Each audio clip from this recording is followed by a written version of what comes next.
Realizing her phone was missing, Jean frantically searched for it. When she finally found it, she was horrified to see that all the incriminating photos had been deleted. At that moment, her phone buzzed with a message from So-hyun asking her to meet up. Upon arriving at the designated location, she discovered that the person who had taken her phone was none other than So-hyun. Furious, Jean demanded to know why So-hyun was meddling in her business. Without hesitation, So-hyun exposed all of Jae-in's actions.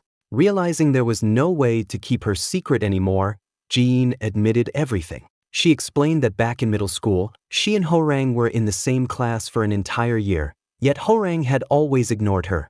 This indifference made her angry, leading her to seek revenge.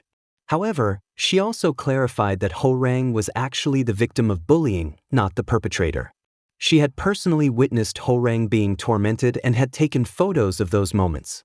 Watching Ho-rang suffer had left a deep impression on her, which was why she recorded everything. Even now, despite being falsely accused of being a bully, Ho-rang refused to admit the truth. Hearing this, So-hyun finally understood why Ho-rang had always kept her distance from her. It was because she never wanted anyone, especially a close friend, to see her in such a vulnerable state. So-hyun recalled that, in the past, she had seen unpleasant messages on Ho-rang's phone but had never realized what she was going through. Now that the truth had become clear, she felt a pang of guilt and sorrow. The next day, when she encountered Ho-rang, she pretended nothing had happened. She wanted to tell Ho-rang everything but held back, knowing that Ho-rang's pride wouldn't allow her to handle such an exposure. In the end, So-hyun and Jae-in made a deal to keep the truth hidden, with So-hyun warning Jae-in never to harm Ho-rang again. Later, Ho-rang's expression darkened upon seeing something, and she hastily left. Before she could go far, Eun-taek called out to her, stopping her momentarily. Shortly after, So-hyun discovered that Jae-in had made a new post online, which infuriated her. She repeatedly tried calling Jae-in, but her calls went unanswered. Meanwhile, Ho-rang confronted Jae-in in person, directly exposing her. As it turned out, Ho-rang had already suspected Jae-in for some time based on various pieces of evidence. However, instead of reacting with fear, Jae-in sneered at her, mocking the way she had looked so pitiful back then.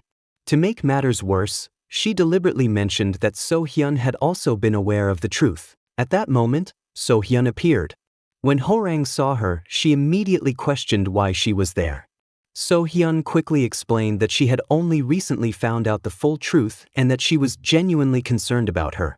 However, Ho-rang, whose pride had already been deeply wounded, refused to listen to any explanation. She turned and walked away. So-hyun ran after her, calling out and telling her that after learning the truth, she had felt incredibly guilty and had spent the whole night feeling miserable. But in the end, she had chosen to pretend she didn't know, because she knew Ho-rang wouldn't want anyone to acknowledge it. Ho-rang, however, simply responded that So-hyun should continue pretending she knew nothing and that she didn't need her sympathy. Those words deeply hurt So-hyun. The next morning, she went to Jae-in's classroom, only to find that Jae-in was nowhere to be seen.